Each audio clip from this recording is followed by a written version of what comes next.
রাধে রাধে, হরে কৃষ্ণ। নমস্কার প্রিয় বন্ধুরা, রাধারানীর সংসার থেকে স্বাগত জানাই।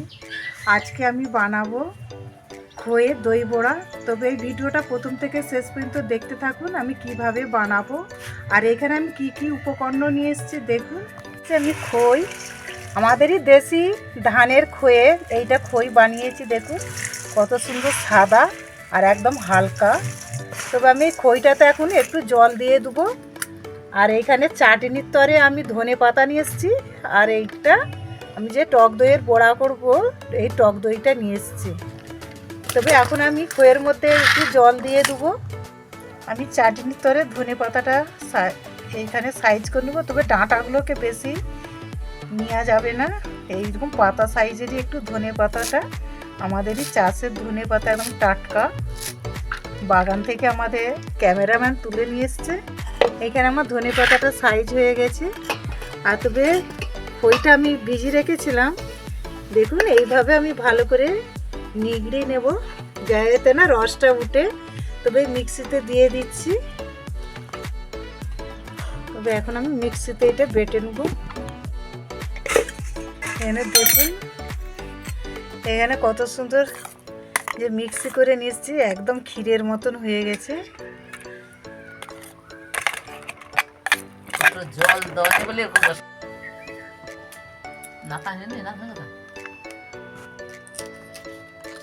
এখানে আমি দইটা বাটিতে কেন ফ্রিজে ছিল, ফ্রিজ থেকে বার করি আমি ঠান্ডা করতে দিচ্ছি। তবে যাইতে এইটা একটু নরম হয়ে যায় দইটা।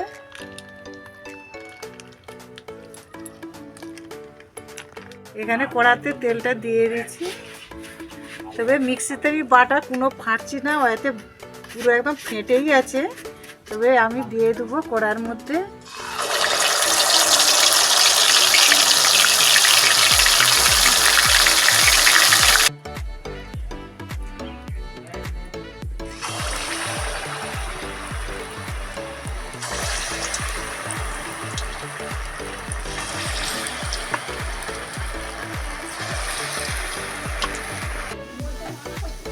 এখানে দেখুন কত সুন্দর ভাজা হয়ে গেছে।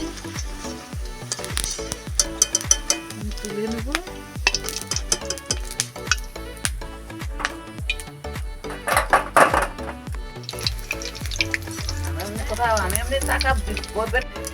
সবগুলো এগুলো আমার ভাজা হয়ে গেছে। দেখুন কত সুন্দর খইয়ের বড়াগুলো।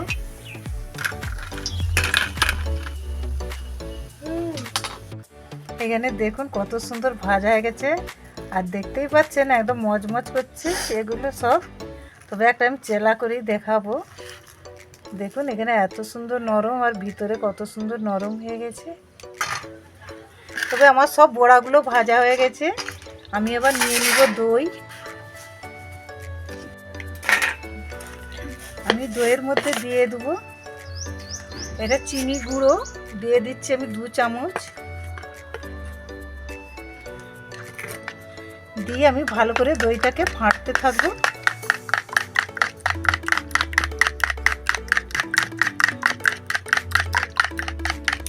দইটা খুব সুন্দরভাবে ফাটা হয়ে গেছে। দেখুন কত সুন্দর একদম হয়ে গেছে।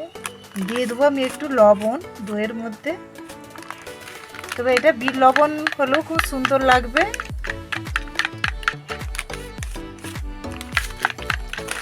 ফাটা হয়ে গেছে, আমি দিয়ে দেবো। দেখুন এইখানে এই বড়ার উপরেই আমি দইটা সব পরিমাণ মতন দিয়ে দিচ্ছি কত সুন্দর করে। আর দইটা খুব সুন্দরভাবে গলে গেছে।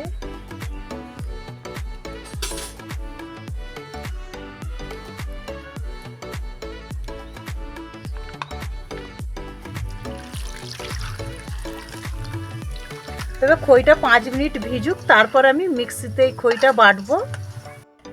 আর এইখানে আমি দিয়ে দেবো ধনেপাতার চাটনি।